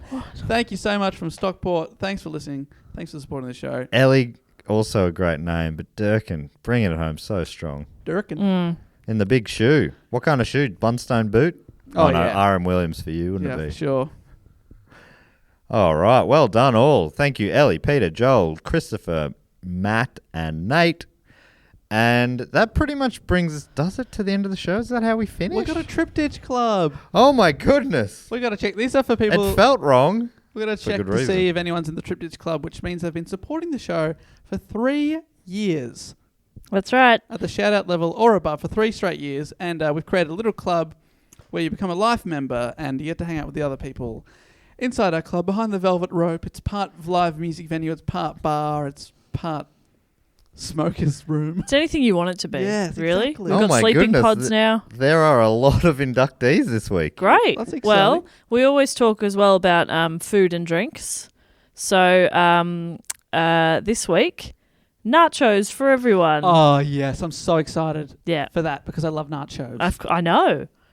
I know you do. And off mic here, I'm about to eat some Yes, nachos. me too. That's why we're all talking about food. The food has arrived. We're very, very hungry. And we'd like to share our nachos with you in the Triptych Club. And playing live this week, Matt, do you want to know who it is? Yes, I'd love to know who it is. None other than Puff Daddy. Oh, wow. my God. We So- got Puff We Daddy. got Puff Daddy. We had the boss last week, and now we got Puff Daddy. Puff Daddy. P. Sean Diddy. Puffy Because Coombs. he's known as the CEO or something, isn't he? He's like the boss of hip hop is one of his things.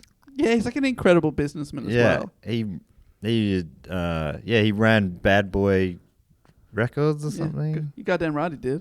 Bad boy. Bad Boy for life. So yeah, we've been enjoying the hits of Puffy, Awesome. That's great. Diddy, P Diddy, P. whatever you want Diddy. to call him. I'm not sure. P I'm Daddy. not sure what to call him when I meet him backstage, but I'm going to call Well, I'm him P going to wait Daddy. till someone else talks to yeah. him. I'm going to wait till he introduces himself. Yeah. And he would, because he's just He's a polite. humble gentleman. Yeah. He doesn't assume I know who he is Yeah. or what to call him.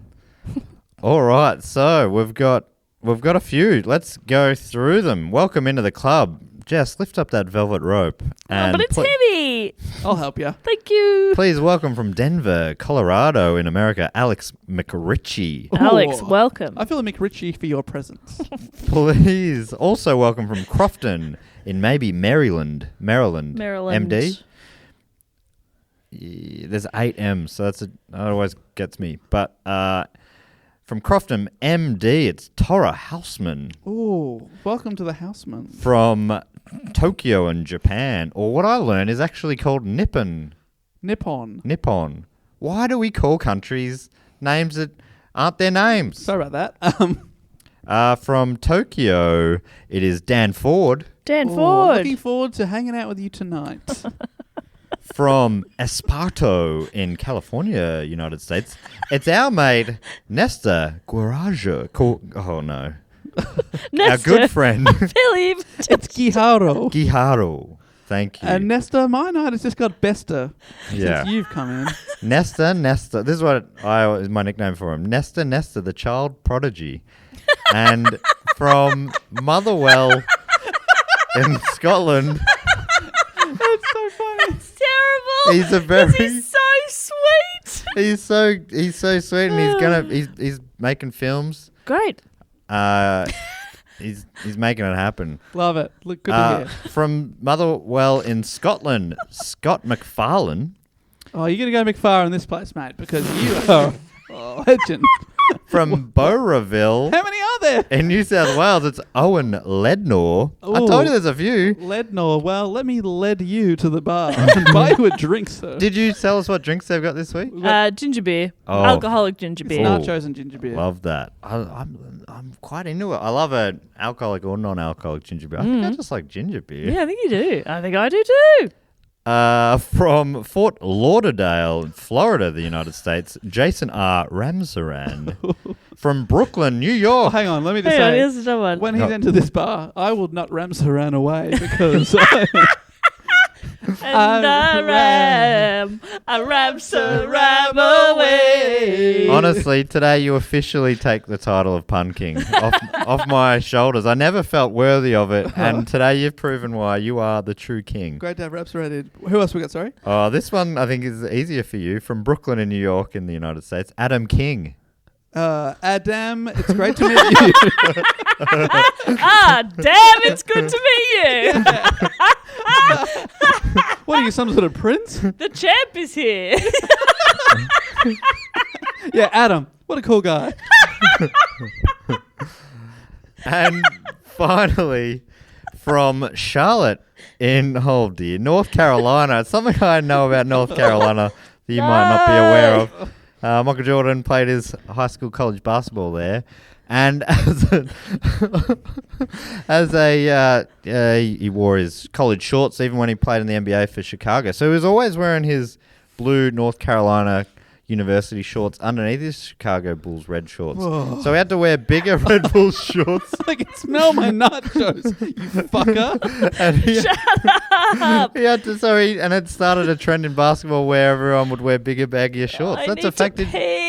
If you If want you don't think that's a fun fact, you don't know fun facts. somehow this week you crowbar that into our web series episode. Yeah. So And keep an eye out for that. that from Charlotte, North Carolina, I'd love to welcome If it's in Michael Jordan, that'd be so good.